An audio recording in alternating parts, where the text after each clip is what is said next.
নমস্কাৰ, মই শিৱসাগৰৰ ডিমৌৰ অঞ্জুমণি গগৈ মেধি। কৰ্ণাটকৰ মহীশূৰৰ অসমীয়া ভাষা সাহিত্য আৰু সংস্কৃতিৰ চৰ্চাৰ মঞ্চ পোহৰ জোনাকীলৈ মোৰ হিয়াভৰা শুভেচ্ছা জ্ঞাপন কৰি পাঠ কৰিবলৈ লৈছোঁ এটি স্বৰচিত কবিতা। কবিতাৰ নাম আঘোণ। আকৌ আহিম বুলি কথা দি নগ'লেও শৰতৰ কুঁৱলী ফালি হেমন্তৰ কান্ধত ধৰাধৰিকৈ উলাহেৰে গুচি আহে পাহুৱাল আঘোণ। আকৌ আহিম বুলি কথা দি নগ'লেও শৰতৰ কুঁৱলী ফালি হেমন্তৰ কান্ধত ধৰাধৰিকৈ উলাহেৰে গুচি আহে পাহুৱাল আঘোণ।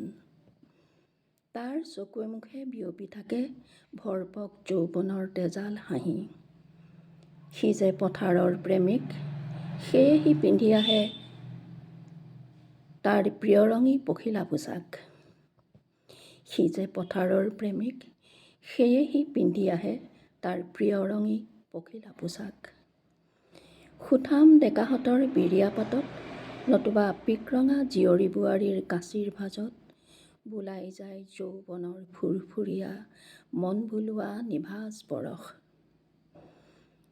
গৰখীয়া উকি আৰু পথৰুৱা পেঁপাৰ সুৰেৰে চুবুৰিয়ে চুবুৰিয়ে দি যায়হি অহাৰ খবৰ। বতাহতো উপঙি থাকে এজেপা নিমখৰ সতে কলপাতত বখলিয়াই লোৱা ৰবাবৰ গুলপীয়া স্বাদ তাৰ আগমনত। সি আহিলে কঙালীক আঁতৰাই ভোগালীৰ ঋতু নামে।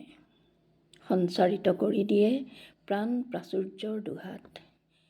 লুণীয়া দেহৰ সাঁচতীয়া সপোন ফুলাই অলেখ বাটৰ পোৱালি মেলি অহা বাটে উভতি যায় আঘোণ।